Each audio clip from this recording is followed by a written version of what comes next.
It is 7:30 in Tashkent and it's 10:30 in New York. Wherever you are, a very warm welcome to all of you to the social media live zone organized by the United Nations in Uzbekistan on the occasion of the International Youth Day.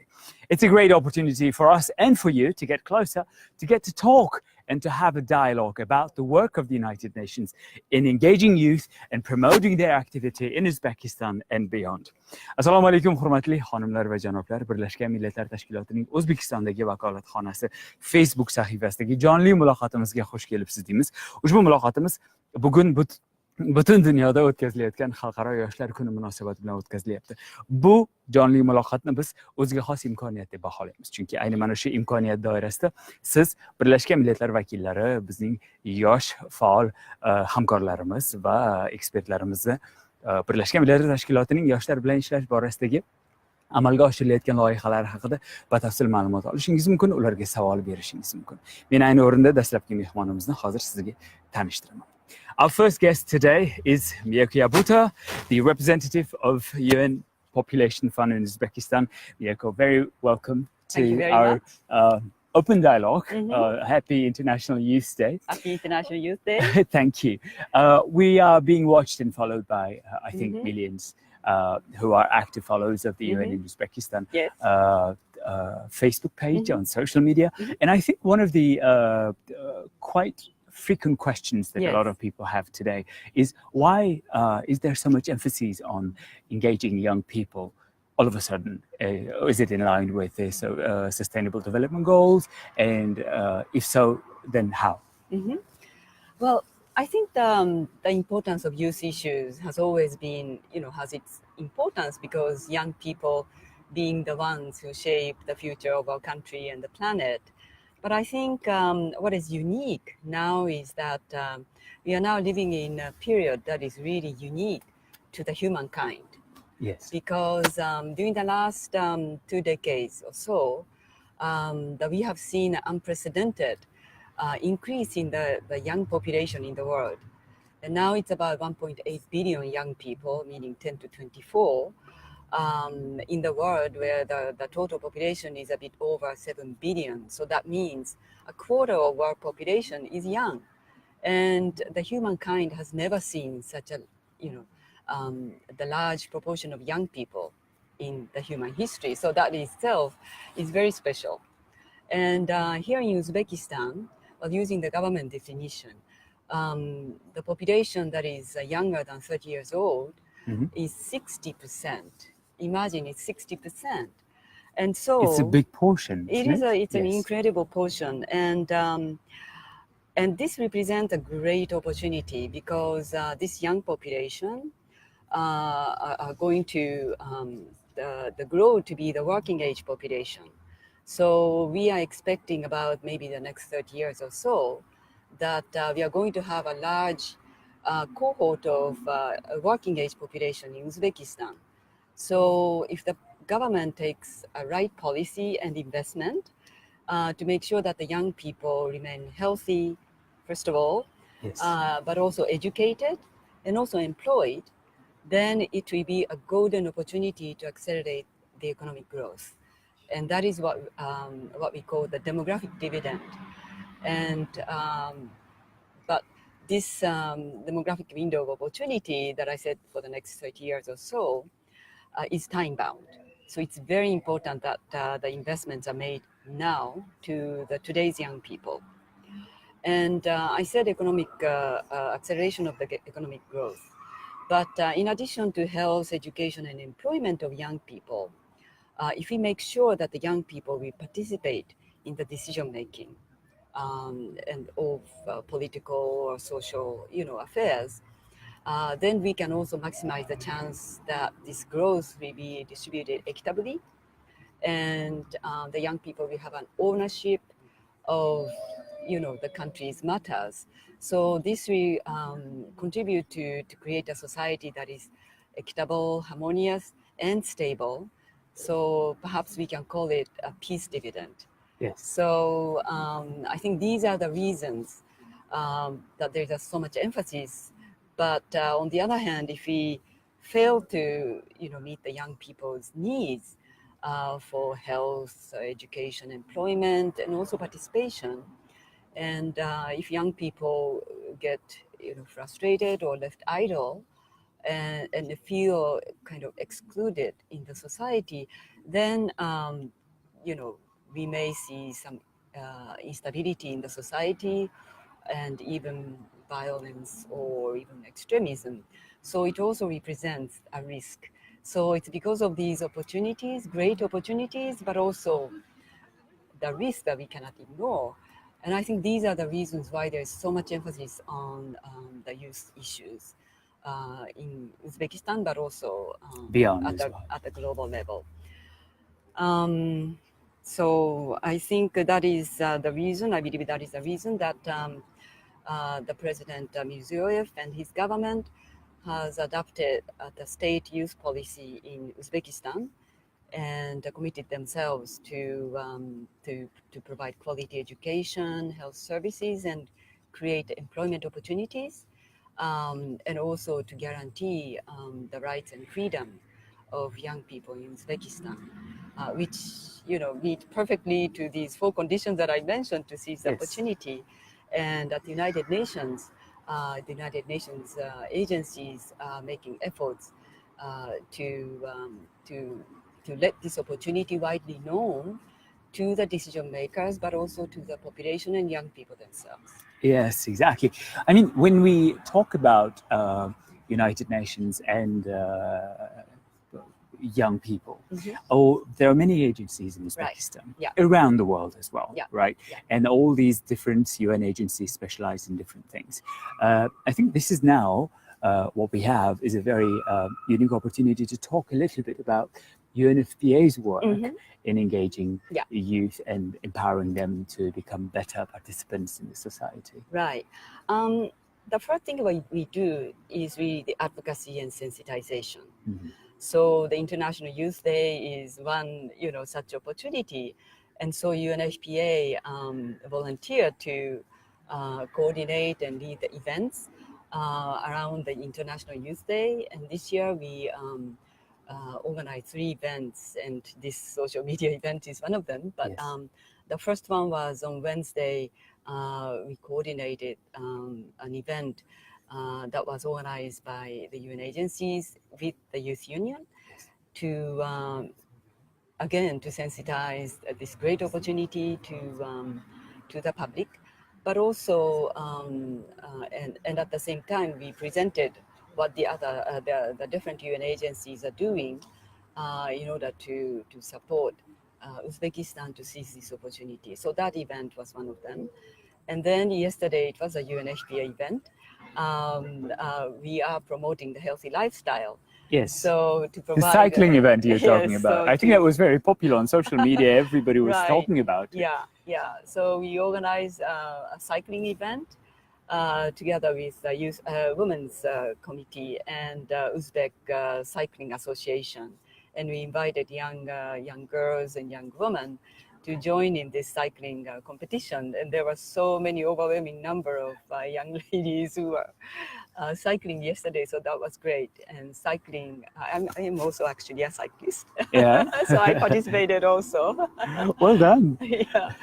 So it was an opportunity to do some exercise and also to demonstrate the importance of healthy lifestyle, not only to us, but also the healthy lifestyle for the planet.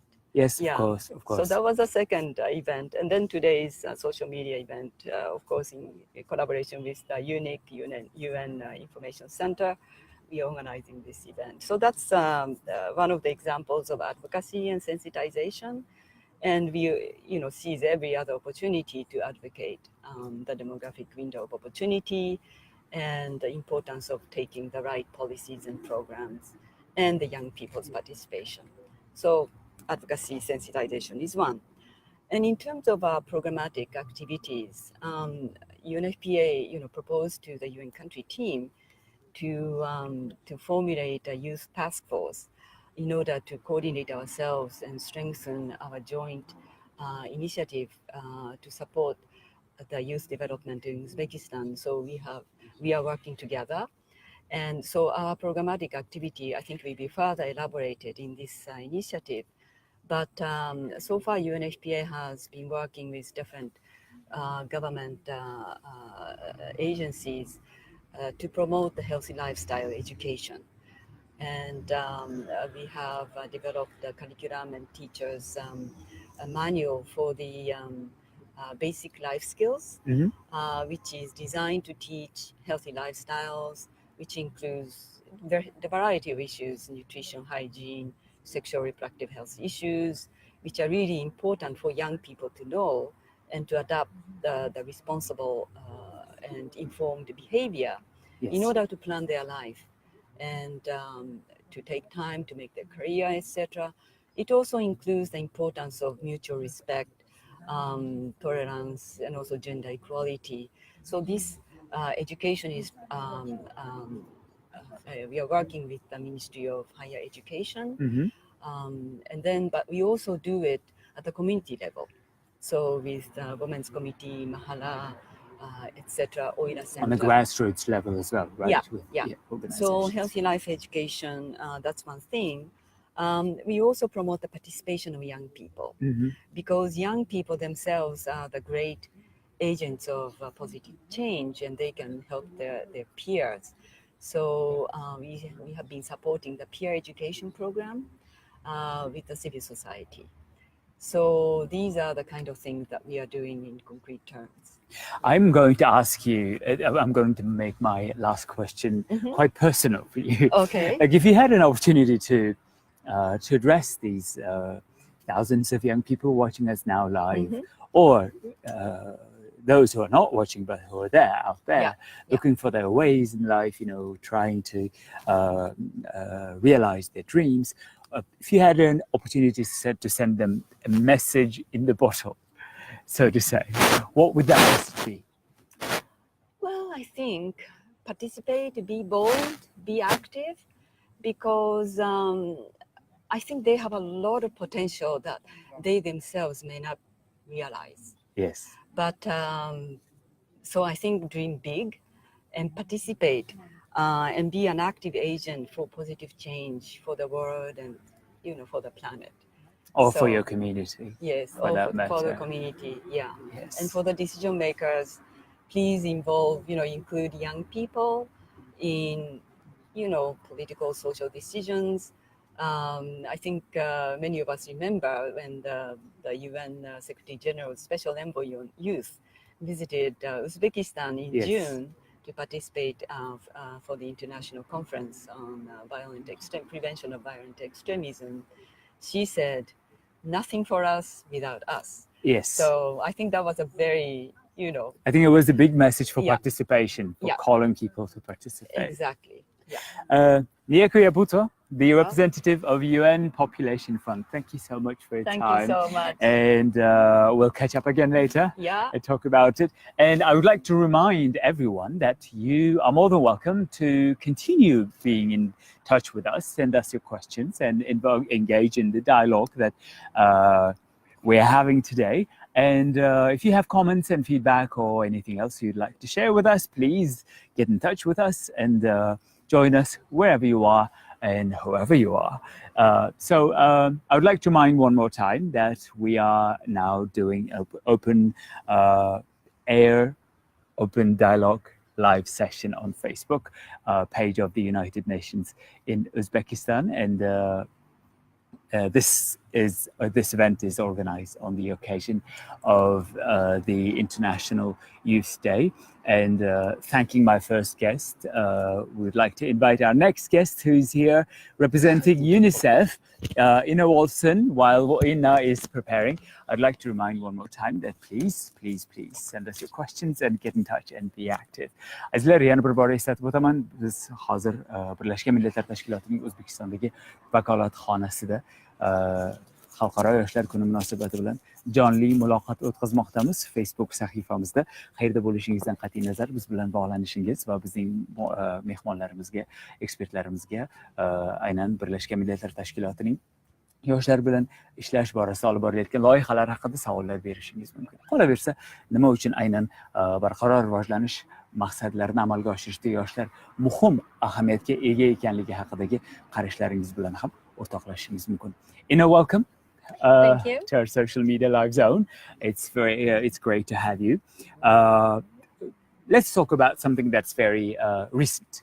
The UNICEF has recently held a big, grand presentation. It's a dialogue on young people's agenda, Generation Now. And I think when we talk about Generation Now, a lot of people will ask you, me, or whoever is next to them, what is Generation Now? So if you can explain that. Thank you for the question. And firstly, I would like to use this opportunity and to, on behalf of all UNICEF colleagues, to congratulate our audience with the International Youth Day. And if we talk about the Generation Now, that's the global partnership dedicated to the enhancing opportunities and the engagement of young people. And the main focus of it is to find a new way to ensure that each young person is in school, is learning, in training, or in employment. And the three main focus areas are secondary school, with particular attention to the quality of education. The second one is skills, employability skills and training of the young people. And the third one is empowerment, with a particular focus on young girls. And this partnership brings together all global leaders from political, social, like political, civic and private sectors. And our president of Uzbekistan also received the invitation to the launch of this program. Which is going to happen in September in New York, Yeah, that's right, during the UN General Assembly. And we do hope that he accepts this invitation and participates there with a great opportunity for Uzbekistan as well. Of course.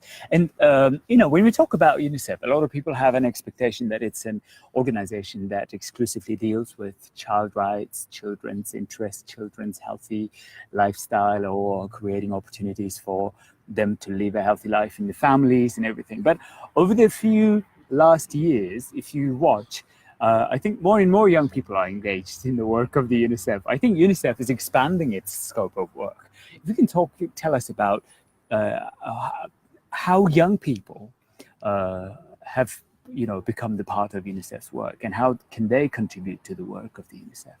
Yeah, you're absolutely right. That's true. During the recent years, young people became the agenda for UNICEF as well.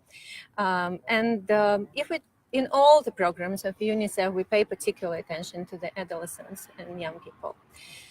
If we talk about the programs in Uzbekistan, UNICEF programs in Uzbekistan, in health, for example, UNICEF contributed to the creation of the HIV and AIDS daycare centers, where adolescents and their parents receive psychosocial support. Then in education, UNICEF actively participated in the revision of the law on education and in the reform of the secondary education to ensure that every young person has proper skills for future employment. In juvenile justice, UNICEF actively participates in the juvenile justice reform with a particular attention to the rehabilitation and reintegration of those young people at risk into the society. If we talk about the social policy, then we try to cover this gap on the situation analysis of youth, basing on or paying the particular attention to the perspectives of young people themselves. And the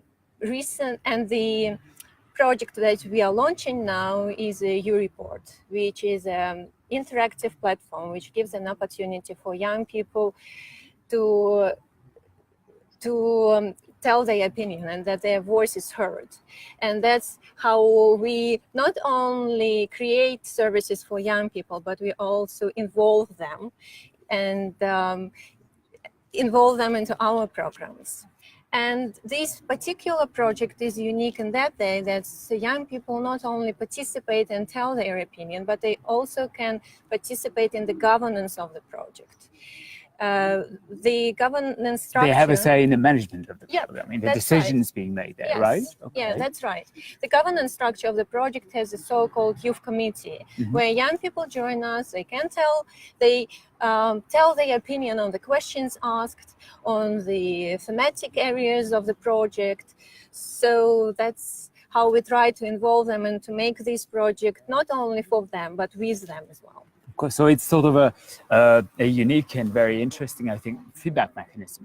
Absolutely. You know, it's not one-way communication; it's two-way communication. People can have their say, and I'm sure that this is one of the most interesting, latest initiatives that the Unicef has had, because there is the noise on social media around your report, and we look forward to hearing more about it in the future, about the results, about young people's feedback on that. So my last question to you is, like, I think we'll be asking this question everyone today. Your message to young people, youth, children, I don't know, the younger generation. What would your message be to those watching us now? Yeah, this message is very short, actually. Your voice matters. Your voice matters. I think that's easy to remember, easy to capture. And I think this is the key to, I think that's the best way to conclude our conversation with you today. Ina, thank you so much for joining us live today. And we'll catch up later again and we'll talk more about it. And I would like to remind everyone that you can send your questions to Ina. If you have comments and feedback, please do send them to us, and log into our Facebook pages and join our live Facebook show, and let us know what you're thinking and what your thoughts are. Azizlar, yana bir bor eslatib o'taman, biz ayni damda Birlashgan Millatlar Tashkilotining O'zbekistondagi vakolatxonasida Xalqaro yoshlar kuni munosabati bilan birga ochiq muloqot o'tkazyapmiz va bu muloqotimizda siz faol ishtirok etishingiz mumkin. Muloqotda Birlashgan Millatlar Tashkilotining O'zbekistondagi vakolatxonasi vakillari, ekspertlar va yoshlar ishtirok etishmoqda va yoshlar bilan ishlash borasidagi loyihalarimiz haqida batafsil ma'lumot olish imkoniyati deb hisoblashingizni xohlardik. Bugungi uchrashuvimizni va albatta o'z savollaringizni, mulohazalaringizni bizga yo'llashni unutmang. Demak, bizning keyingi mehmonimiz siz uchun tanish bo'lgan chehralardan biri va bugungi yosh avlod vakillaridan Mohsara Muhammad Yunus va Mohsara, xush kelibsiz bizning bugungi ochiq muloqotimizga. Men bugungi muloqotimizni siz bilan biroz nima deydi, ayrim cheklovlardan xoli tarzda olib bormoqchiman. Sizga erkin savollar bermoqchiman. Chunki mening nazarimda bugun hozir bizni tomosha qilib turgan yoshlarimiz ham siz bilan yaqinroq bo'lishni xohlagan bo'lardi. Sizning fikrlaringizni do'stona tarzda, qanaqadir bir rasmiy bir ko'rinishda emas, balki shunchaki bir norasmiy tarzda siz bilan fikr almashishni, sizga savollar bermoqchi bo'lishardi menimcha. Mening birinchi savolim, mana siz yaqinda Birlashgan Millatlar Tashkilotining bosh qarorgohida bo'lib o'tgan yoshlar forumida qatnashib keldingiz. Mening nazarimda bu juda bir o'ziga xos katta imkoniyat bo'ldi siz uchun. Chunki siz ilgari faqat O'zbekistonda yashagan bo'lsangiz, masalan, o'z tengdoshlaringiz bilan bu yerdagi holat bilan, ularning muammolari bilan qiziqib, eshitib, o'zingizga fikr yuritgan bo'lsangiz, bu safar siz global tarzda tengdoshlaringiz bilan yaqinlashish imkoniyatiga bo'ldingiz. Ular bilan muloqotga kirishdingiz va ularning muammolarini eshitdingiz. Ular qanaqa tashvishlar bilan, qanaqa orzular bilan yashayapti. Va o'ylaymanki, sizning o'sha u yerdagi uchrashuvingiz, u yerdagi ishtirokingiz dunyo yoshlari va O'zbekiston yoshlarining hayotini qandaydir bir o'ziga xos tarzda taqqoslash imkonini berdi. Nimalarni o'zingiz uchun kashf etdingiz? Ushbu tashrif, Nyu-Yorkka qilgan tashrifim davomida juda ham ko'p qiziqarli voqealarga duch keldik. Albatta, siz aytganingizdek, butun dunyo yoshlari nimani muammo deb bilyapti o'zlari uchun. Va butun dunyo yoshlari hozirgi kunda nimaga harakat qilishyapti, nimani xohlashyapti va O'zbekiston yoshlarida nima farqi bor ularning, nima ustunlik, nima kamchilik taraflari bor. Ularni hammasini ko'rishga harakat qildim va ularni juda ham bir katta qiziqish bilan tingladim. Ulardan eng o'sha o'zimga yoqqani albatta juda ham ko'p xislatlari taraflari yoqdi va juda ham ko'p taraflari O'zbekiston yoshlariga o'xshash. Va bundan eng kattasi bu, ular hech qachon oldidagi to'siqqa qaramasdan oldinga intilishadi. O'zimizni tilda aytadigan bo'lsak, o'sha kompleksi bor yoshlar emas. To'siqlar ularni qo'rqitmaydi. Hech qanday to'siqlar qo'rqitmaydi. Ular o'zini qanday bo'lsa shunday hammaga taqdim etishadi. Albatta taqdim etishadi va bizni yoshlarda esa sal o'sha mentalitetmi deyman yoki boshqa narsa deyishimiz mumkin. Uyatchanlik, tarbiya. Albatta tarbiya juda ham kuchli bizda. Shu taraflardan sal agar O'zbekiston yoshlari yana ham o'zlariga ko'proq ishonsa, o'sha ichidagi ishonchini yana ham ko'proq chiqarishga, namoyon qilishga harakat qilsa, bizni hech qanday dunyo yoshlaridan kamchiligimiz yo'q ekan. Albatta. Endi Mohsira, mana siz hozir ularning nima deydi, ular o'zlari uchun muammo deb bilayotgan holatlar va bizning yoshlarimiz o'zlari uchun muammo deb bilayotgan holatlar haqida to'xtalib o'tdingiz. Aytingchi, bugun O'zbekiston yoshlari o'z imkoniyatlarini, o'z salohiyatlarini to'liq amalga oshirish uchun ularga nima xalaqit beryapti? Birinchi o'rinda o'sha biz faqatgina shaharlardagi yoshlarni emas, balki o'sha chekka qishloqlardagi yoshlarga ham e'tibor qaratishimiz kerak. Chunki iqtidorli yoshlar faqat shaharlarda emas, balki o'sha viloyatlarning chekka qishloqlarida ham tiqilib yotibdi deb aytsak bo'ladi. Juda ham ko'p. Bizning o'sha yoshlarimiz ularga biz o'sha chekka qishloqdagi yoshlarimizga juda ham ko'proq imkoniyatlarni yaratishimiz kerak. Ularni hozirgi yetishib chiqayotgan pedagog kadrlarni deb aytsak, masalan, ularni o'sha qishloqlarda ishlashlari uchun biz ularga imkoniyatlar yaratib bersak, ularga motivatsiya yaratib bersak, o'sha ularga bir hech qanday to'siqlarsiz ular borib qishloqlardagi yoshlarni ham o'qitsin. Qishloqlardagi yoshlarni ham sifatli bilim bilan ta'minlashsin. Va ularga yetarlicha ular balkim o'zi har bir yoshni o'zini qiziqishi bor, sportga qiziqadi yoki boshqa sohalarga qiziqadi, lekin o'sha har bir yoshni chekka qishloqdagi yoshlar ayniqsa hozir bu islohotlar amalga oshirilmoqda.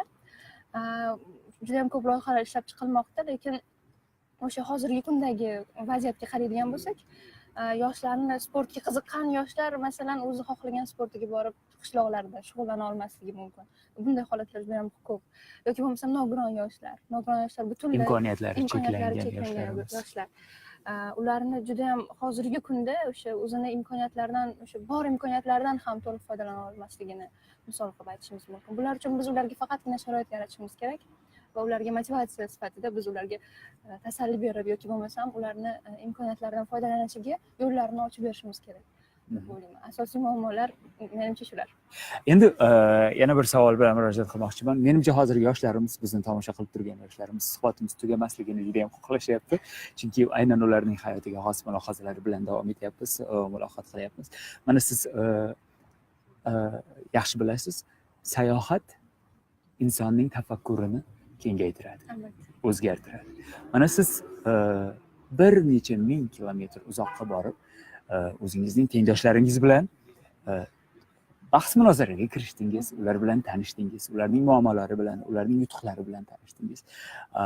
Aytingchi, mana siz O'zbekistonga qaytib kelganingizda birinchi siz his qilgan o'zingizdagi o'zgarish nima bo'ldi?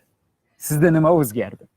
O'zimni shu yangi sohada yoki masalan yangi yo'nalishda nimaga endi shuni qilib ko'rmaysiz ekanman degan savolni o'zimga berdim.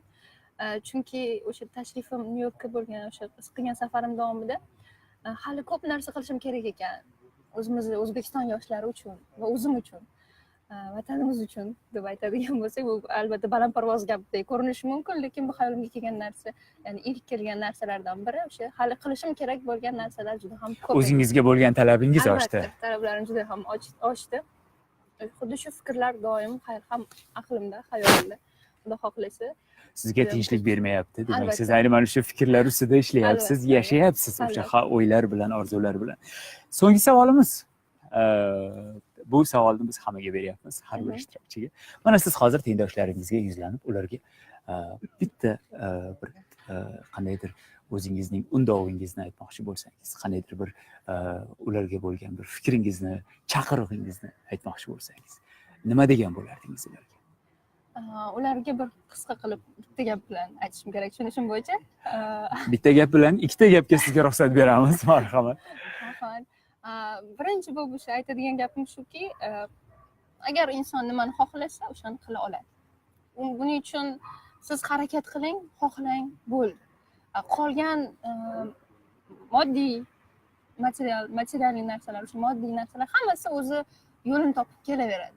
Biz har bitta yoshlarga aytadigan gapimiz shuki, siz chin dildan xohlang va bor imkoniyatlaringizni ishga soling va hammasi xohlaganingizdek bo'ladi. Siz maqsadni aniqlab oling. Albatta.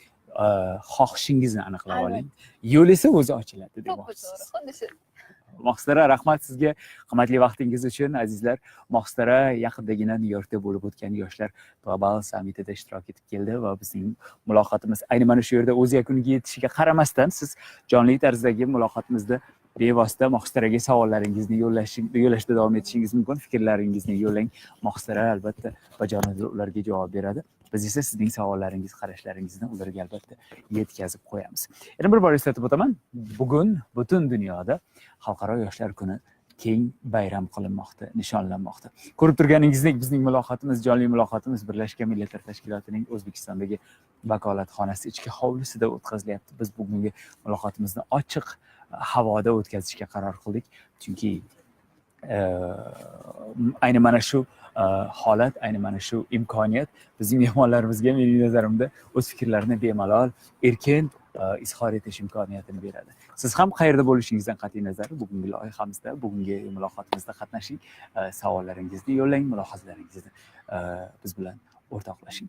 Keyingi mehmonimiz ham yoshlar vakili Tolibjon, xush kelibsiz bizning jonli muloqotimizga. Tolibjon Mustafoyev, menimcha ko'p sonli yoshlarimiz sizni allaqachon yaxshi tanishadi. Tolibjon xalqaro BMT modeli anjumanlarining faol ishtirokchilaridan biri va so'nggi ma'lumotlarga qaraganda Tolibjon Birlashgan Millatlar Tashkiloti jinoyatchilikka va narkotiklarga qarshi kurash mintaqaviy boshqarmasi hamkorligida o'tkazilayotgan Toshkent xalqaro BMT modeli anjumanining asosiy tashkilotchilaridan biri. Tolibjon, aytingchi, mana siz o'sha tadbirni uyushtirish jarayonida qanday to'siqlarga duch keldingiz? Qanday to'siqlarni qanday hal qildingiz? Qanday boshlandi bu jarayon? Bu tashabbus qayerdan keldi? Biz 4 yil oldin Toshkent xalqaro Westminster universitetida ilk bor BMT moduli konferensiyasida qatnashganimda juda ham katta motivatsiya olganman va ko'p konferensiyalarda qatnashganimdan so'ng o'zimizda ham Toshkentda xalqaro BMT moduli o'tkazish niyatim paydo bo'lgan. Juda ham ko'p mamlakatlarda bo'lgandan so'ng o'zimizning yurtda ham shu konferensiyani tashkillashtirishga bir juda ham shijoat bilan kirishgandik. Ana hozir BMT Vena ofisi hamda Birlashgan Millatlar Tashkilotining O'zbekistondagi vakolatxonalari yordamida biz Toshkent xalqaro BMT moduli loyihasini, konsepsiyasini ishlab chiqib, hozir ish jarayonini boshlab yubordik. Hozirda biz asosiy maqsadimiz nafaqat O'zbekistondan, balki butun dunyodan keladigan delegatlarni hamda qo'mita rahbarlarini o'zini mymun.org ofitsial o'sha MUN platformasi orqali ro'yxatdan o'tkazib, o'zimizda butun jahon andozalariga mos keladigan tarzda konferensiyani o'tkazmoqchimiz. Tolibjon, aytingchi, mana O'zbekistonda BMT modeli anjumanlari o'ziga xos an'anaga aylangan allaqachon. Har bir universitet qoshida o'sha MUN klublar bor. Ayni klublar doirasida esa har yili bir necha marotaba turli mavzularga, global, xalqaro hamjamiyat e'tiborida turgan dolzarb mavzularga bag'ishlangan anjumanlar o'tkaziladi. Lekin ayni siz aytib o'tgan MUNning e'lonida buni birinchi Toshkent xalqaro MUN deb atashyapti. Uning boshqa bugunga qadar o'tkazib kelinayotgan BMT modellaridan nima farqi bor? Avvalambor Toshkent xalqaro BMT modulini eng katta farqi shundaki, bu Doha deklaratsiyasiga bag'ishlangan konferensiya hisoblanadi. Hamda biz o'sha Doha deklaratsiyasining 4-komponenti hisoblangan Education for Justice Global Program asosida bu konferensiyani hozir boshlab yubordik. Ko'pgina yoshlarimiz bilishadi, Doha deklaratsiyasi juda ham muhim hujjat, BMT hujjatlaridan hisoblanadi. Hamda bu konferensiyamiz o'tkazish jarayonida biz o'ylaymizki, barcha 500 ga yaqin konferensiyamizda qatnashadigan tashkilotchi hamda delegatlar bu konsepsiyani hamda bu hujjatni albatta olib o'qib ko'rib, o'zlariga kerakli bo'lgan ma'lumotlarni olishib, hamda ta'lim bu eng asosiy ustuvor maqsadimizligini tushunib olishadi degan fikrdaman. Man bu o'ziga xos tashabbusning muvaffaqiyatli o'tishini juda ham istayman va biz kuzatib boramiz tayyorgarlik jarayonlarini. Bilishimcha mart oyida bo'lishi rejalashtirilgan. Ishtirokchilar qayerlardan kelishi kutilmoqda? Hozir bizni konsepsiyamizga asosan 250 ta ishtirokchi bu O'zbekiston dan bo'lsa 200 dan O'zbekiston oliygohlarida tahsil olayotgan talabalar. Hamda 200 dan ortiq talaba bu o'zimizni partnyor tashkilotlar hamda xalqaro BMT moduli klubi a'zolari, boshqa mamlakatlardagi klub a'zolari hamda barcha bizni kuzatib boradigan yoshlar hamda qiziqqan yoshlar albatta hamda ro'yxatdan o'tib o'sha bizni barcha talablarimizga javob beradigan kandidatlardan saralab olamiz degan umiddaman. Demak, talablar juda ham jiddiy. Albatta. Sizga g'ayrat, shijoat tilayman, Tolibjon. Bu xayrli tashabbusni muvaffaqiyat bilan amalga oshirishingizga tilakdoshmiz va biz o'ylaymizki, bu MUN aynan sizda, nafaqat sizda, siz tashkilotchisiz, sizning tengdoshlaringizda unda ishtirok etganlarda O'zbekiston haqida bir o'ziga xos O'zbekiston yoshlarining qanchalik ilg'or ekanligi haqida o'ziga xos bir taassurot qoldiradi deb umid qilamiz. Tolibjon, rahmat sizga vaqtingiz uchun. Sog' bo'ling, omon bo'ling. Azizlar, eslatib o'tamiz, Birlashgan Millatlar Tashkiloti O'zbekistondagi vakolatxonasi tomonidan o'tkazilayotgan ochiq muloqotimiz ayni damda vakolatxonaning ichki hovlisida o'tkazilmoqda. Jonli tarzdagi muloqotimiz Facebookdagi sahifamizda to'g'ridan to'g'ri efirga uzatilmoqda. Qayerda bo'lishingizdan qat'iy nazar faol ishtirok eting. Fikr mulohazalaringiz bilan o'rtoqlashing. Bugun biz yoshlar haqida gaplashyapmiz. Chunki bugun butun dunyoda xalqaro yoshlar kuni bayram qilinmoqda, nishonlanmoqda va bugun yoshlarning muammolari nimalardan iborat? Yoshlarimizga qanday imkoniyatlar yaratib berish kerak? Bugungi yaratilayotgan imkoniyatlar ular uchun yetarlimi yoki yo'qmi? Xususan, ommaviy axborot vositalarining ham yoshlarimizning hayotidagi o'rni beqiyos desak, menimcha mubolag'a bo'lmaydi. Chunki aynan ommaviy axborot vositalari yaratayotgan maydon, minbar esa yoshlarimizning muammolarini, yutuqlarini, ularning hayoti bilan bog'liq bo'lgan jihatlarni olib chiqishga imkon beruvchi o'ziga xos bir maydondir. Mening navbatdagi mehmonim sizga yaxshi tanish, ayniqsa agar siz ijtimoiy tarmoqlarda faol bo'lsangiz, blogosferani faol kuzatib boradigan jurnalist yoki qiziquvchi bo'lsangiz, ular Shahnoza To'raxo'jayeva. Shahnoza opa, xush kelibsiz. Sizni ko'rib turganimizdan juda ham xursandmiz. Chunki menimcha ko'plab yoshlarimiz sizning bloglaringizni kuzatib borishadi, o'qishadi, fikr bildirishadi. Men o'zim shaxsan kuzatib boraman. Lekin menimcha ularda siz bilan to'g'ridan to'g'ri bog'lanish imkoniyati afsuski cheklangan bo'lsa kerak. Juda ham bandsiz. Oilangiz bor va ish faoliyatingiz buni taqozo etadi. Aytingchi, mana bugungi blogosferaga nazar soladigan bo'lsak, blogerlar uchun hozir juda ham keng imkoniyatlar bor. Lekin ayni mana shu imkoniyatlardan to'liq foydalanyapmizmi? Aynan o'zbek blogosferasi haqida gapiradigan bo'lsak, o'zbek blogosferasi hozircha shakllanish jarayonida. Hali uni oldida imkoniyatlari juda ham ko'p va hali foydalanmagan imkoniyatlari ko'p deyish mumkin. Lekin dinamikasini kuzatsak, juda ham faol, shiddat bilan rivojlanyapti. Bu ijobiy tendensiya va buni olqishlash kerak. Ayniqsa yoshlar faollashyapti hozir blogosferada. Endi bizda ozgina texnik muammolar ham bor, mana ozgina qoldi deyishyapti. Agar bu internet tezligi narxlari bilan muammolar hal bo'lsa, bu blogerlar, video bloglar ham hali yana yaxshi rivojlanadi. Hozir biz soha yanada jadallashib ketadi, to'g'rimi? Chunki tezlik paydo bo'ladi, internet paydo bo'ladi. Albatta, va o'sha haligi qamrov kengayapti. Hozir internet texnologiyalariga kirib borish qamrov kengayapti. O'zbekiston umuman juda ham yaxshi katta internet bozor. Bu yerda ishtirokchilar ko'p, talabgorlar ko'p. Shuning uchun bu rivojlanish yana ham jadallashib, yana ham tezkorlashib boradi. Mana aytingchi, mana masalan ko'pchilik bloglar haqida yoki blogerlar haqida gapirganda, ko'pincha blogerlar yoritadigan mavzular ularning hayoti bilan bog'liq masalalar bilan cheklanib qolganday tuyuladi. Aytingchi, bugungi blogerlar jamiyat hayoti, ayniqsa yoshlar hayoti, bugun xalqaro yoshlar kuni munosabati bilan gaplashyapmiz, uchrashib turibmiz. Yoshlar hayotidagi muammolarni blogerlar yetarlicha olib chiqisha olyaptimi? U yerda, aynan o'sha maydonda bu muammolar o'zining yetarlicha aksini topyapti deb o'ylaysizmi? Birinchidan aslida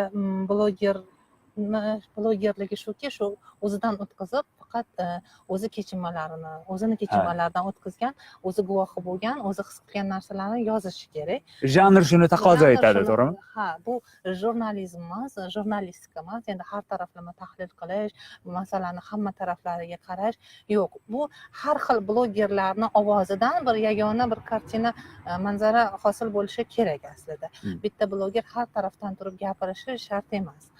Endi lekin aynan yoshlar masalalari juda ham ijtimoiy tarmoqlarda faol muhokama qilinadi va har doim tez trendga chiqib turadi va o'sha blogerlar ham juda faol bunda. Hamma muammolar, mana kontrakt oshishi bormi, ishsizlik bormi, kortej muammosi bormi, hamma muammolarni ko'tarib chiqishadi. Juda ham faol, haddan ortiq faol deyish ham mumkin. Endi bu o'sha internetda yoshlarning o'zini ko'pligi bilan izohlansa kerak va bu yerda son, hatto sifatga ham e'tiroz yo'q. Mana endi mana O'zbekistonda o'zbek tilidagi bloglarning ko'payishi, o'sishi bir o'ziga xos tendensiya bo'ldi menimcha.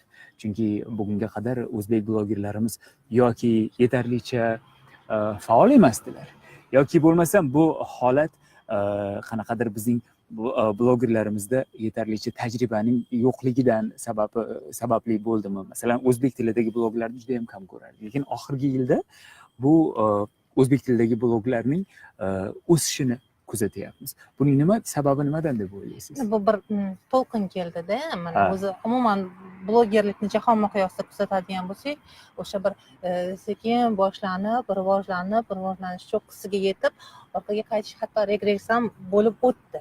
Bizga bu to'lqin endi keldi. Lekin o'sha vaqt, shiddat tarafidan qarasangiz, bizda tezroq kechyapti. Lekin bizda ham mana hozir bilsangiz, ilgari mana saytlarni qarasangiz, xalqaro saytlarni сегодня blogger degan joyi bo'lardi. Hozir shu narsalar olib tashlandi. Chunki endi bu aktuallikdan tushdi. Endi umuman har kim ijtimoiy tarmoqdagi sahifasi ham o'zi bir blog bo'ldi. Hamma bir-birini o'sha nimalarsiz, ko'rsatkichlarsiz ham topishyapti va umuman endi haligi jahonda qarasak tendensiya ancha mo'tadillashdi. Bizda bo'lsa o'sish shiddatkorlik bilan ketyapti, tez bo'lyapti. Mana oxirgi 1-2 yilda. Buning uchun endi o'sha umuman tabiiy jarayon ham, boshqa tarafdan mana rag'batlantirish ham bo'ldi. Buni o'ziga yarasha mana bir necha blogerlar chempionatlari bo'lib o'tdi. Bu o'sha shunaqa kasb borligiga, kasb emas, endi faoliyat borligiga odamlarning e'tiborini tortdi. Bu faoliyatda ancha-muncha narsa foyda borligiga odamlarning e'tibori tortildi. Ko'pchilik shu kerak tushunildi o'sha narsa. Kerak ekanligi to'g'ri tushunildi va ko'pchilik o'zini shu blogerlik faoliyatida sinab muvaffaqiyatlarga erisha boshladi. Mana oxirgi blogerlar chempionati ayniqsa juda keng miqyosda o'tkazildi va bu chempionatni o'sha maqsadida ham aytilganda o'zbek blog sferasini rivojlantirish, yangi ovozlarni kashf qilish. Va ko'rsangiz, asosiy ishtirokchilar ham yoshlar bu yerda, asosiy o'quvchilar ham, asosiy ishtirokchilar ham, muammolar ham asosan shu yoshlarga taalluqli muammolar ko'tarildi. Oxirgi blogerlar orasida o'tkazilgan chempionat juda shov-shuvga sabab bo'ldi. Juda ham ko'p fikr mulohazalar bildirdi, tortishuvlar bo'ldi. Aynan siz esa u yerda katta e'tirofga sazovor bo'ldingiz, g'olib bo'ldingiz. Avvalambor tabriklashdan boshlashim kerak edi bugungi suhbatimizda. Birinchi marta ko'rishdik o'sha chempionatdan so'ng. Endi asosan ko'pchilik blogerlar, rusiy zabon blogerlar, boshqa tillarda faoliyat olib boradigan blogerlar ham o'sha jarayonga e'tiroz bildirishdi. Mezonlarning adolatli amalga oshirilgani yoki o'rinlarning adolatli taqsimlangani haqida hammada har xil fikrlarni ko'rish mumkin bo'ldi Facebookda. Siz nima deysiz? Siz mana g'olibsiz. Aytingchi, faqat g'olib bo'lganingiz uchun emas, o'sha jarayonda bevosita ishtirokchisi bo'lganingiz uchun. Bu e'tirozlar o'rinli bo'ldimi? Adolatdan bo'ldimi? Endi hammasini ham o'rinli deya olmaymiz, lekin foydali bo'lgani shubhasiz. Chunki birinchidan o'zbek blog sferasi borligi va rivojlanayotganligi e'tirof etildi, hamma buni bildi. Masalan, o'sha o'zbek tilida o'qimaydigan blogerlar ham, umuman o'qimaydigan aholi ham bu narsani bildi va o'sha mana xalqaro saytlardan har holda kelib intervyular olishdi bizdan. Demak, bu o'sha rezonansni kuchaytirib bergani bilan ahamiyatli va minnatdormiz buning uchun. Ikki taraf bir-birini mavjudligini bildi, bir-birini tadqiq qildi, bir o'rgandi. Ayrim o'rinlarda bir-birini rad etgan bo'lsa ham, aksar o'rinlarda bir-birini e'tirof etdi. Shuning uchun bu narsa ham foydadan xoli bo'lmaganligi uchun men buni olqishladim. Har holda yaxshi bo'ldi. Demak bu kerakli jarayon bo'ldi. Bir haligi isitma chiqdi-yu va biz bir-birimizni yaxshi tushunib oldik, yana ham sog'lomlashdik. Munosabat. muhit yana ham sog'lomlashdi, albatta, to'g'rimi? Shahnuz opa, oxirgi savolim sizga. Har bir mehmonimizga berilayotgan savol. Agar yoshlarimizga aytishingiz mumkin bo'lgan, aytishni xohlagan bitta tilak imkoniyati bo'lganda sizda, u tilak nimadan iborat bo'lardi? Mana hozir bizni tomosha qilayotgan yoshlarimiz, O'zbekistonda hozir menimcha Facebookda ko'plab yoshlarimiz, sizning ularga aytadigan bitta tilakingiz. O'rganishdan charchashmasin. Ilmmi, hunarmi, yangilikmi, o'rganishdan charchashmasin va hech qachon qo'llarini tushirishmasin. Hammasi yaxshi bo'ladi. Rahmat, Shahnoza To'raxo'jayeva, barchamizga yaxshi tanish bloger, bugungi jonli muloqotimizning ishtirokchisi bo'ldilar. Shahnoza opa, rahmat sizga, sog' bo'ling. Azizlar, yana bir bor eslatib o'taman, Xalqaro yoshlar kuni nishonlanyapti bugun butun dunyoda va shu munosabat bilan Birlashgan Millatlar Tashkilotining O'zbekistondagi vakolatxonasi jonli muloqot o'tkazyapti Facebookdagi sahifamizda. Qayerda bo'lishingizdan qat'iy nazar ishtirok eting, savollar bering, mulohazalaringiz bilan o'rtoqlashing. Dear ladies and gentlemen, one more reminder to you, it's International Youth Day today, and we're holding our open dialogue today in the UN House in Tashkent, which is hosting our experts, UN specialists, and the young people who are here to share about their concerns, their vision about the life of youth in Uzbekistan and beyond, and how we can better engage them for global agenda. Bizning navbatdagi mehmonimizni menimcha ortiqcha tanishtirishga o'zim ham hayajonlanib ketyapman. Ehtiyoji yo'q.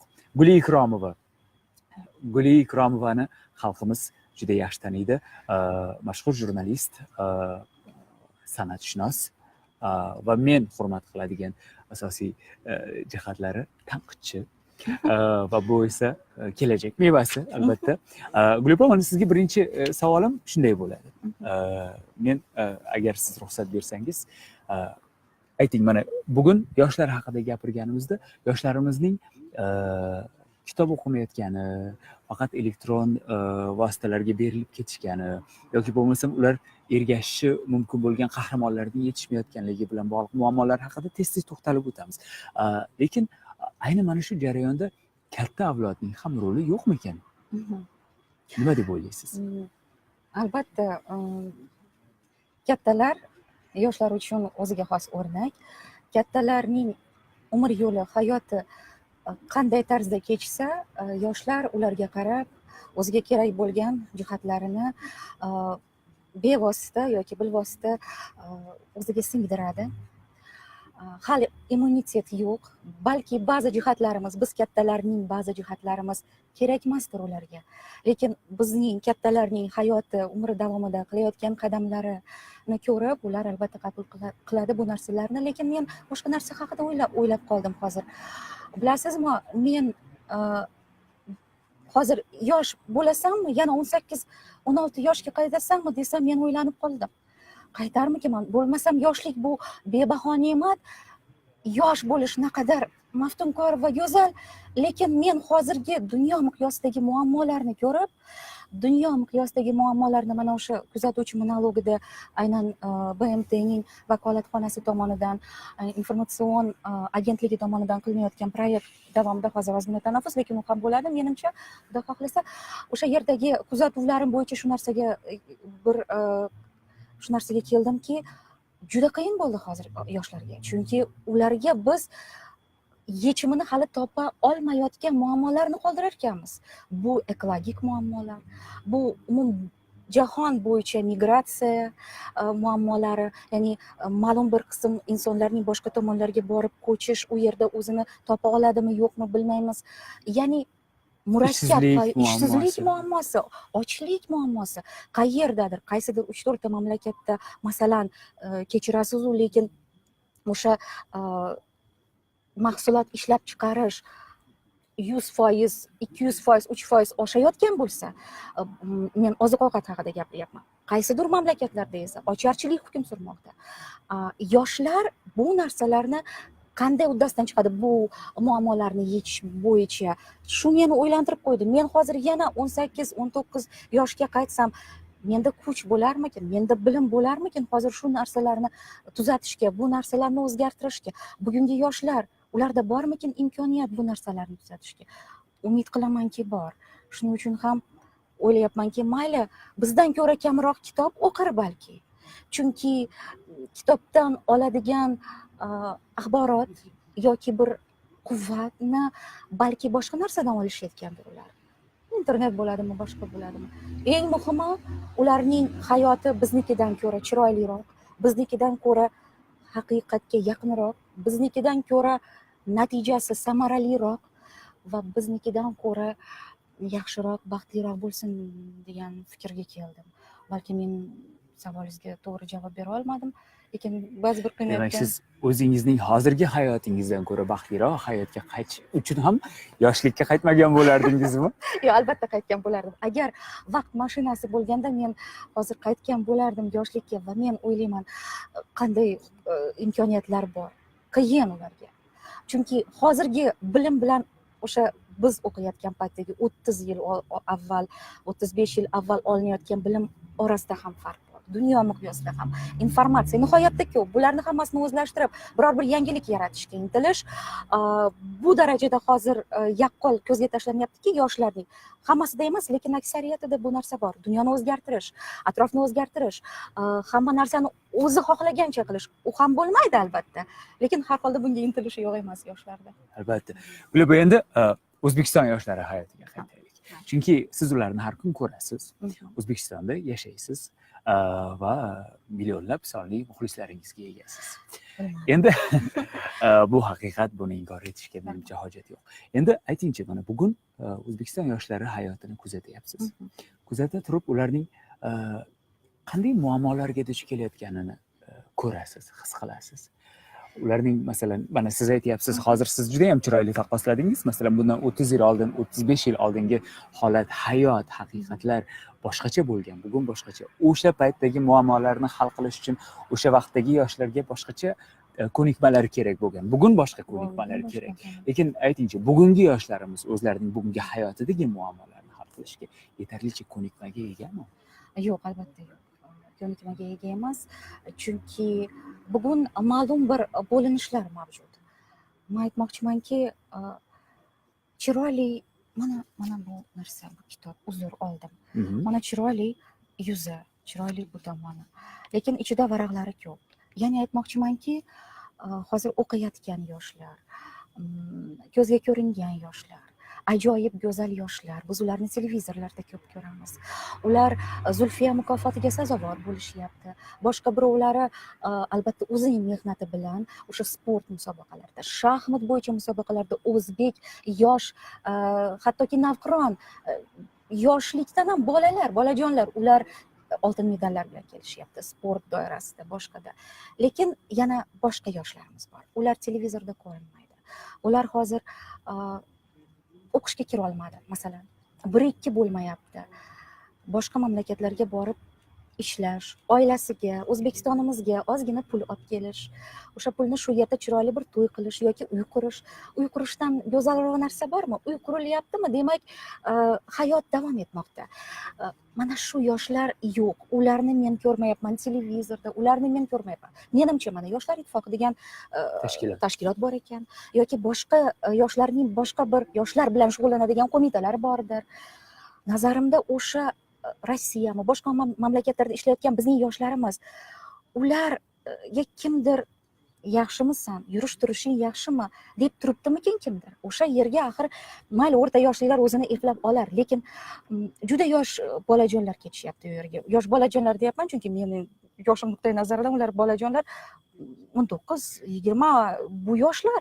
Umuman hozir dunyo bo'yicha 45 yoshgacha yosh ekan odam. Endi albatta biz ma'lum bir chegaralaymiz, 20-25 yosh ham yosh. Bular qanday o'zini his qilishyapti u yerda? balki ularga ham yordam kerakdir, balki ular haqida ham qayg'urishimiz kerak. Mayli ketishdi, bu yerda ishlamadimi demak, yo'q, ular qaytib kelishadi. Ular 1-2 so'm topish uchun ketishdi.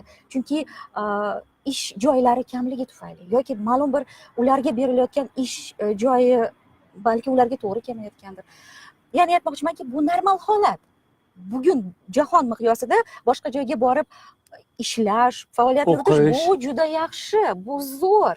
Bunday imkoniyat bor. Hech kim ularga yo'q, bormaysan degani yo'q. Ming shukr.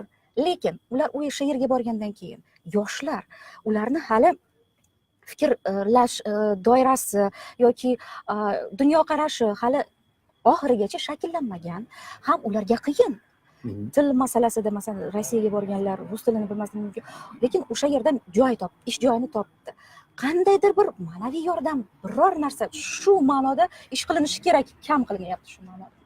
Kerak bo'lsa o'zim ham tayyorman, bilmayman nima qilish kerak, lekin menimcha yoshlarimiz uchun javob beradigan tashkilotlar, qo'mita bo'ladimi yoki ittifoq bo'ladimi, boshqami, o'sha yoshlar ittifoqini nazarda tutyapman, ittifoq boshqa ittifoq emas. Ya'ni ular mana shu muammolar doirasini chegaralab ma'lum bir muammolarni yozib bir qanday bir tezis sifatida aniqlab olish kerak. Hozir hech bo'lmasa balki qilinayotgandir ishlar, lekin biz bu haqda bilmayapmiz hozircha. Mana aytingchi Gulpa, endi hozir yoshlar muammolariga ham to'xtalib o'tdik, global tendensiyalarga to'xtalib o'tdik. Lekin mana siz qaysidir ma'noda yetuk mutaxassis sifatida, ekspert sifatida bugungi yoshlarimiz ko'rmayotgan, anglamayotgan haqiqatlar haqida hech o'ylab ko'rganmisiz? Nimanidir ular sizningcha ko'rmayapti, nimanidir sizningcha ular tushunmayapti, nimadir ularga anglab yetish uchun yetishmayapti. O'sha kamchiliklar haqida o'ylab ko'rganmisiz? Nima o'zgarsa, ularning hayoti o'zgargan bo'lardi mutlaqo. Nima o'zgarsa, agarda hayotda umuman jamiyatda nima ustuvor? Ma'naviy boylikmi yoki o'sha real boylikmi? Intellektmi yoki kimningdir qimmatbaho avtomobili? Yo'q, men qarshi emasman, bo'lsin. Lekin bunga bo'lgan qiziqish, bu intellektual rivojlanish, ma'naviy rivojlanish yo'lini yopib qo'ymaslik kerak. Yopib qo'yapti, ommabop qilmayapti bu yo'lni. Ommabop yo'l, hayot yo'li mana shu internetlarda, Instagramlarda ko'rsatilayotgan o'sha chiroyli hayot bo'lsin, hammada bo'lsin, hammaga buyursin agar mana shunday imkoniyat bo'lsa. Lekin bu narsa, mana bu undanda buyukroq yo'l bor. Bu ma'naviyat yo'li, bu ma'naviy rivojlanish yo'li, bu intellektual bir fikrlash yo'li, bu shunaqa boylik, bu shunday go'zal bir jarayon. Agar bu yoshlarning katta bo'ladi, bu kattalarda ham muammo, bu faqat yoshlarga taalluqli muammo emas, lekin yoshlarga tegishli, chunki yoshlar yo'lini tanlayapti. Uni ham buni ham inkor etmaslik, ham material, ham ma'naviy yo'nalishni birga olib ketsa, ham yurtimiz badavlat bo'ladi, ham aqlli odamlar ko'p bo'ladi. Nimaga bizda Nobel mukofoti laureatlari chiqmaydi? Nimaga chiqmaydi? Chiqishi kerak nazarimda. Endi men chunki men vatanparvarman, men xohlayman o'zbeklarning ichidan Nobel mukofoti o'zbekistonliklar, faqat o'zbek emas, o'zbekistonliklar ichidan mana shunday buyuk insonlarimiz ko'p. Biz g'ururlansa bo'ladigan, yoshlar uchun o'rnak bo'ladigan insonlarimiz ko'p va o'ylaymanki, ularning hayot yo'li hech bo'lmasa oz miqdorda o'sha bugungi material hayotimizda oz miqdorda bo'lsin, ishtirok etsin o'shanday dunyoga qarash. Bu olamga, bu hayotga qarash, boshqacha qarash, ma'naviy qarash, intellektual qarash bo'lsin. Menimcha ayni mana shu nuqtada suhbatimizni yakunlasak bo'ladi. Chunki eng munosib haqiqat bo'ldi. Bugun yoshlarimizga aytilgan izhorlar, fikrlar qatorida. Gul Ikromova bizning navbatdagi mehmonimiz bo'ldilar. Gulipa, sizga rahmat. Rahmat vaqtingiz uchun. Azizlar, eslatib o'tmoqchiman, darvoqe siz Gul Ikromovaga savollaringizni bizning sahifamiz orqali yo'llashingiz mumkin. Gul Ikromova bizning sahifamizda faol ishtirokchilardan hisoblanadilar va ular albatta sizning savollaringizga, mulohazalaringizga bajonidil javob berishadi. Dear ladies and gentlemen, one more time, let me remind you, we are having our open dialogue. First big Facebook live session. We're airing live straight from the UN House in Uzbekistan on the occasion of the International Youth Day. And we are joined by experts, our friends, our young activists, and representatives of the United Nations who are here to share their views on the issues to do with young people's lives and how they can become part of the global sustainable development agenda. And my next guest is Camilla, welcome to our open dialogue. Muhammad Khanova. Camilla works for the United Nations Development Programme, and it's a great opportunity for us because Camilla is young and is a leader. She's head of a cluster in the organization, and also, I think, a very active participant of global processes happening in Uzbekistan. Camilla, if you can tell me, why is empowering young people important today? First of all, good afternoon, good evening already. Yes. And thank you for inviting for this great initiative. I would maybe start from the association I have with the youth. The first thing which comes into my mind while talking about youth is energy. Yes. Because these are the group of the people which has this critical mass of energy, which can drive, who can make the change. And this is very much important.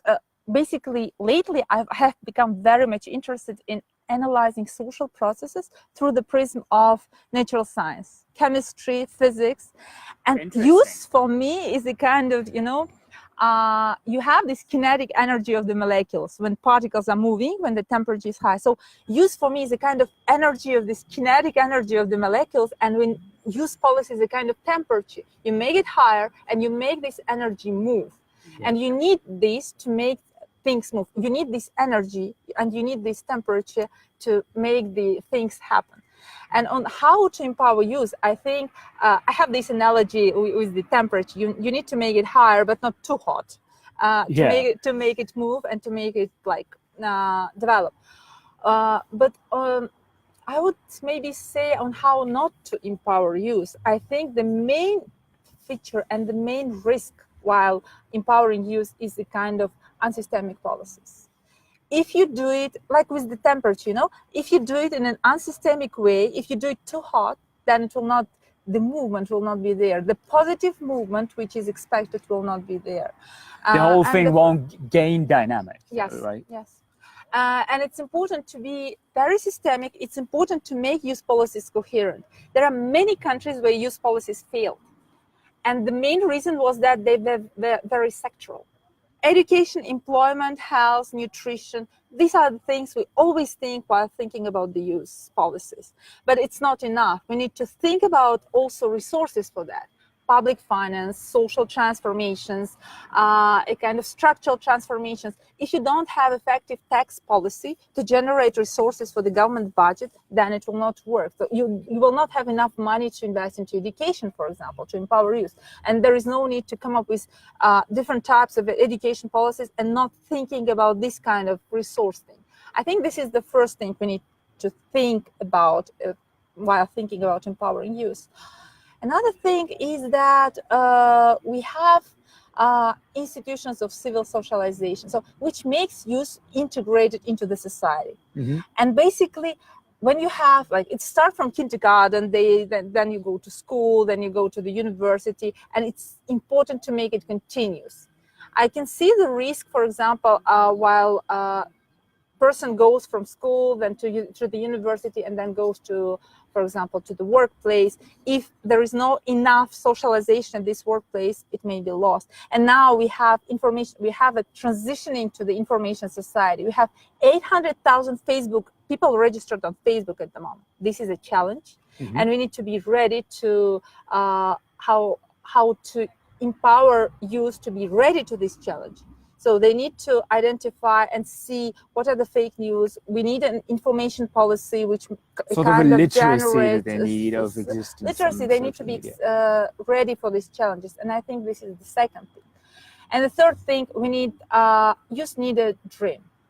We all when we are young, we all need a dream. We need some ideas. We need something great to think about. And I think for that, we need to provide a kind of a dream, and we need to provide a kind of a lift to make this dream happen. Yeah. That's why I'm talking about something like social lifts. Education, employment, whatever, could be such kind of lift which is working.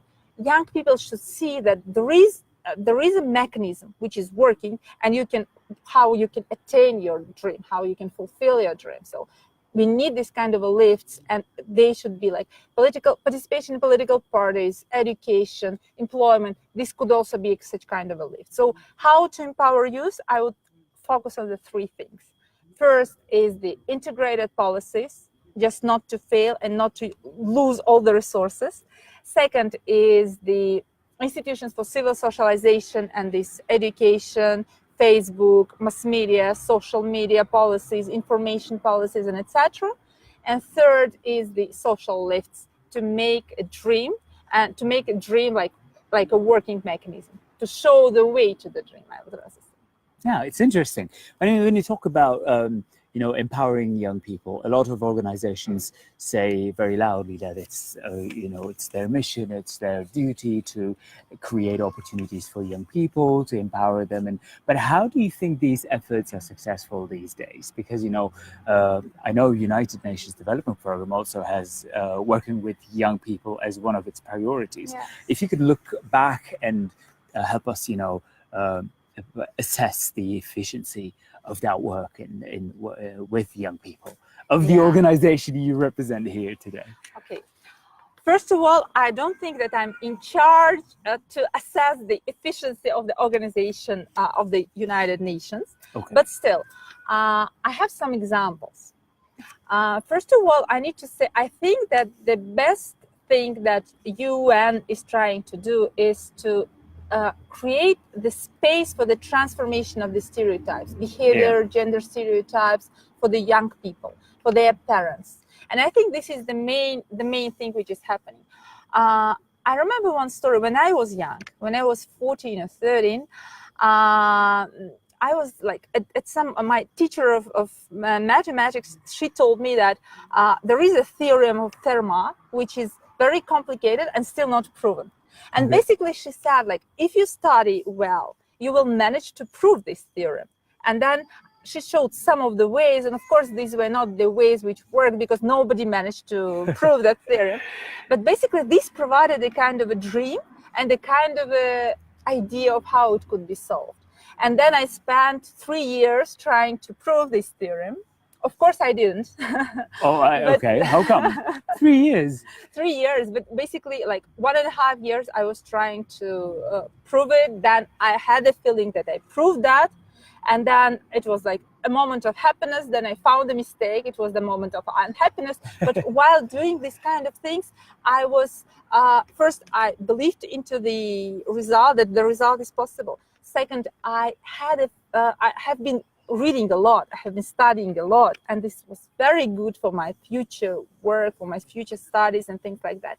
And I think UNDP is doing such kind of things. UNDP, for example, we have Technovation program for young girls from at the age of 10, from 10 to 18.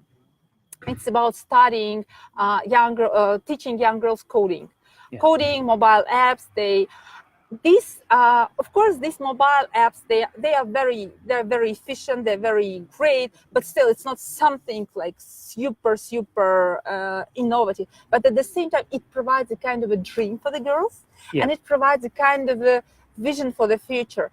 I remember one story when we had a father who came with his daughter. He was not believing in that. He just came and he was like, very like, okay, I don't think that it will work, but maybe she will spend time here and whatever. But in the end, when this girl managed to come up with the mobile app, which was efficient, working, it was important to look into his eyes. He was so happy and he was so eager to invest into his daughter. into her education in IT. And she went after that to these IT courses at Inha University, at some other universities, and he was very supportive. And before he was not, and he was a bit embarrassed that he was not. And I think this kind of, and this is about bigger things. It's not just about these girls and the girl and the father. It's about the transformation of the attitudes. Yes. Attitude to IT, attitude to gender, attitude and behavior to girls studying IT, STEM, mathematics, and things like that. I think UNDP is trying to do these kind of things, transforming attitudes through program of Technovation. We have startup programs. We have some other programs like DigiGirls. We have Codecraft for the young boys and girls of the age of 6, 7. And you cannot imagine how smart are them. They have such good English. They are very smart, and I look at them and just at their age we were not speaking English that well. We were not that smart, and of course we didn't know how to code. I think this is important, and this is about some kind of role models, some kind of stories which could generate bigger effects and bigger things, and which could generate spillover effects, I would say, and multiply these effects throughout the whole economy, throughout the whole society, to change the social metrics of the population. Thank you. I think that's been quite an inspiring conversation for people watching us now, and young girls, I think, who now are inspired to go on the Google and then inquire about the DigiGirls or the Technovation and find out about, learn more about it and find out about ways they can get involved in this project. Camila, my last question to you is your message in the bottle to young people. We're collecting messages today. You probably have figured it out. Okay. Well, difficult, not difficult, I would say. Youth is always about ideals. Yep. Young people are always idealistic. And I think, but in order to make these ideals real, we need pretty much of realism. And my message is that we need to find out, to strike a delicate balance between idealism and realism to make the ideals of young people real. I would say that the main message is to find this kind of a balance. It's not just for young people, it's also for those who are implementing youth policies. So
there are two different things, such as the program of UN volunteers And the other thing is, volunteering with the UN. So the program UN Volunteers is actually a set program for which you need to apply to vacancies. So basically, if young people want to, It's an open platform, right? It is So an you just open- go online and yes, you can apply. Yes. But actually, there are two types. Yeah, if you want to be a national UN volunteer, Okay. you should follow the vacancies on our social media, UN Volunteers in Uzbekistan, and the UNDP website. UNDP in Uzbekistan, the vacancy page, because that's where we announce our vacancies. And in the vacancy announcement, it will say type UN volunteer. So this is for national vacancies. And if the young people want to be international UN volunteers, they should register on unv.org. And I will not go into too much detail about that because on our page, on our Facebook page, we have an excellent video from our regional office, and it has really amazing recommendations from our regional director and the regional team. So if the young people want to become international UN volunteers, I invite all of them to check out this video and get great recommendations. If you still have any questions about that, write in the comments. We will most definitely reply. I think we can switch to Russian and Uzbek now, because we've spoken about now international platform of how to Yeah. become a UNV. Yeah. А теперь, если я думаю, ты разрешишь, я задам тебе вопрос такой. Я думаю, вот если сейчас нас смотрит наша молодежь, да, и, наверное, у них есть такой вопрос логичный. Какой успех сегодня волонтеров, которые работают в ООН в рамках программы волонтеров в Узбекистане, потому что, как ты уже сказала, есть национальные волонтеры, есть международные волонтеры. Мне кажется, самым реалистичным для нашей молодежи было бы подать на программу местного волонтерства, и здесь это ближе к нашей жизни, и то, чем они могут здесь заниматься, будет приносить больше пользы для нашей страны, не правда ли? Да, конечно, я с тобой согласна. Ты знаешь, при этом я хотела добавить к предыдущему вопросу, что кроме того, как стать национальным добровольцем ООН, сейчас в ответ на все эти многочисленные вопросы от молодежи, в ответ на желание, да, вот этот энергию от молодежи, которая хочет присоединиться к нам и помогать своей стране в качестве волонтеров, система ООН сейчас активно привлекает волонтеров, и в ближайшее время я думаю, что мы объявим о том, что ООН набирает волонтеров в молодежную сеть волонтерскую для продвижения цели устойчивого развития. Поэтому, если вы хотите продвигать цели устойчивого развития и присоединиться к нам в качестве волонтеров, опять же, следите за нашими соцсетями. Я уверена, что будет объявление в ближайшее время, и присоединяйтесь к нам. Вот как ты думаешь, Катя, у нас есть сейчас возможность с каким-нибудь реальным волонтером поговорить и задать ей или ему вопросы о том, какие у нее ощущения от участия в этой программе? Да, конечно. Специально для нашего мероприятия сегодня я пригласила нашего добровольца ООН Махбубу, которая расскажет о своем личном опыте, как быть добровольцем ООН, какой импакт, да, какое воздействие это на нее произвело, вот, и расскажет вам все детали. Значит, пригласим сюда Махбубу. Mahbuba marhamat, O'zbekistondagi Birlashgan Millatlar Tashkiloti ko'ngillilari safidan joy olgan faol yoshlarimizdan biri. Mahbuba bugun bizga o'zining tajribasi haqida fikrlarini aytadilar va o'z tajribalari bilan o'rtoqlashadi. Mahbubaga esa siz o'zingizning savollaringizni berishingiz mumkin bo'ladi. Eslatib o'taman, bu Birlashgan Millatlar Tashkiloti tomonidan, O'zbekistondagi vakolatxonasi tomonidan o'tkazilayotgan ochiq muloqot Facebook tarmog'ida o'tkazilmoqda va ushbu muloqotimiz Xalqaro yoshlar kuni munosabati bilan tashkil etilmoqda. Mahbuba, xush kelibsiz. bizning jonli muloqotimizga. Mahbuba, mana siz ko'ngilli sifatida bir necha vaqtdan buyon BMT ko'ngillilari safidan joy oldingiz va faoliyat olib kelyapsiz. Bugun tengdoshlaringizga aytishni xohlagan eng yorqin taassurotingiz nimadan iborat bo'ladi? BMT tashkiloti volonteri sifatida 2017-yildan buyon faoliyat yuritib kelaman. Volontyor bo'lishni o'zi judayam mashaqqatli kasb, mashaqqatli faoliyat, lekin shuning bilan birga zavqli hamdir. Shuni aytib o'tish kerakki, siz volontyor sifatida ham bir paytning o'zida professional bilimlaringizni oshirasiz, ikkinchi tomondan davlat rivojiga o'z hissangizni qo'shasiz. Shuni aytishim kerakki, yoshidan qat'iy nazar har qanday inson volontyor sifatida faoliyat yurita oladi. Tavsiya qilgan bo'lardim, ayniqsa qizlarga ushbu volontyor sohasida ishlashni, masalan, BMT sohasida volontyor bo'lishimdan oldin, ya'ni bir necha yillar oldin Buxoroda maktab davrlarimda kitob varaqlar ekanman. BMT tashkiloti haqida birinchi marta o'qiganimda ko'nglimda shu niyatni tugib qo'ygan edim. Shu katta tashkilotni xodimi, volontyori sifatida ishlashni. Shuni hozir barcha tomosha qilayotgan ayniqsa qizlarga murojaat qilgan bo'lardim. Har qanday qiyinchiliklar bo'lmasin, kimdir sizga bu qizlarning ishi emas yoki buni faqat o'g'il bolalar qila oladi desa, bu gapga men qo'shilmagan bo'lar edim. Yoki bu qiyin deyishsa, qo'rqitishsa yoki bo'lmasa qanaqadir qiyinchiliklar haqida aytib berishsa, demak, siz o'z fikringizdan aynib qolmang, to'g'rimi? To'g'ri. Shuning uchun sizni gapingizga qo'shilaman. Har doim qanaqa maqsad bo'lmasin, maqsad sari intilish kerak. Hech qanday qiyinchiliklar yoki gap so'zlarga qaramasdan. Mana bugun shu yerda turibman va juda ham faxrlanaman. Menga doim ishonib, qo'llab-quvvatlagan insonlarga minnatdorchilik bilaman. Sizga ishongan insonlarga, chunki siz qanaqadir ma'lum ko'rik tanlovdan o'tdingiz, to'g'rimi? Tanlovdan o'tdingiz, suhbatlardan o'tdingiz, o'zingizning texnik va akademik bilimlaringizni namoyon etdingiz. Aytingchi, mana siz hozir bir qiziq holatga to'xtalib o'tdingizda, qiz bola bo'lganim uchun yoki bo'lmasa qiz bola bo'lganlari uchun sizga bu narsa qiyin, qiz bolalar qiladigan ish emas deyishsa, e'tibor bermang. Bu holatga ko'proq nima deydi, bu holat sizni to'xtatmasin degan bir omilga to'xtalib o'tdingiz. Mana sizda shunday to'sqinlar bo'lganmi? Masalan, siz ko'ngilli bo'lmoqchiman, BMT ko'ngillisi sifatida faoliyat yuritmoqchiman, jamiyat rivojiga hissa qo'shmoqchiman deganingizda kimdir senga bu nimaga kerak, nima uchun kerak, tinchgina yuraversang bo'lmaydimi degan fikrlar ham bo'lganmi?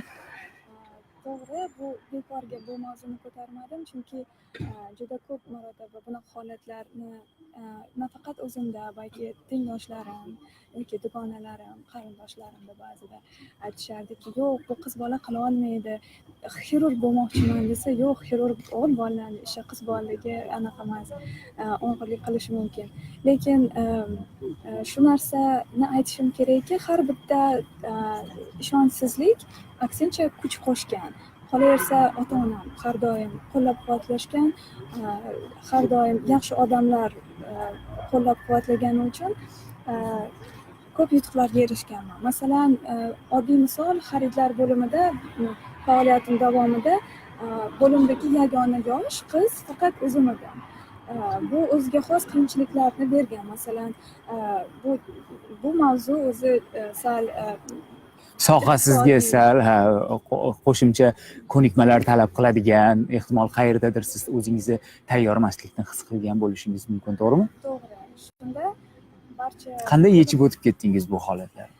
Birinchidan, BMT tashkilotiga kirgandan keyin demak, har qanday inson qiz yoki o'g'il bola bo'lishidan qat'iy nazar teng huquqli ekanligini yanada boshqacha his qiladi, kayfiyat paydo bo'ladi. Qolaversa, xodimlarning o'zaro yordami, ko'magi, volontyor sifatida bir nechta davlatlar bilan masalan qanaqadir savollar tug'ilganda doim ko'maklashishadi, doimiy aloqada bo'lamiz. Maslahatlar berishadi. Bu qiyinchiliklar hammasi ortda qolib, hamma kayfiyat boshqacha bo'lar ekan. O'shaning uchun aytmoqchimanki, har qanday inson biror narsani maqsad qilsa, unga albatta erisha oladi. Har qanday to'siqlarni yengib o'ta oladi va hech qanday imkoniyatni boy bermaslik kerak. Agar kimdir qilish kerak emas deganda ko'ngildagi maqsad katta bo'lsa, o'shani doim ketidan borish kerak. O'ziga ishonish kerak. O'ziga ishonish kerak. Qisqa qilib aytganda, Mahbuba, sizga rahmat, hurmatli vaqtingiz uchun, ishtirokingiz uchun. Men umid qilaman, bugungi suhbatimiz siz bilan sizning ko'p sonli tengdoshlaringizni ilhomlantirdi, to'lqinlantirdi, ularda kelajakka bo'lgan ozgina bo'lsa-da ishonchni yanada mustahkamlanishiga xizmat qildi. Biz esa sizning ko'ngilli sifatidagi faoliyatingizda omad tilaymiz, muvaffaqiyat tilaymiz va umid qilaman muloqotimiz hali yana kelajakda albatta davom etadi. Azizlar, va nihoyat jonli muloqotimizning so'nggi daqiqalariga yetib keldik. Men muloqotimiz so'ngida yakunlashdan oldin bir narsani aytib o'tmoqchiman. Bugun butun dunyoda barcha davlatlar yoshlar, xalqaro yoshlar kunini bayram qilayotgan ekan. Biz ham o'ziga xos tarzda ushbu kun munosabati bilan siz uchun va bizning mutaxassislarimiz uchun Birlashgan Millatlar Tashkilotining O'zbekistondagi vakolatxonasi o'rtasida o'ziga xos ochiq muloqotni uyushtirishga harakat qildik. Qaysidir savollaringizga javob bera oldik, qaysidir savollaringiz ehtimol o'z javobini topmadi.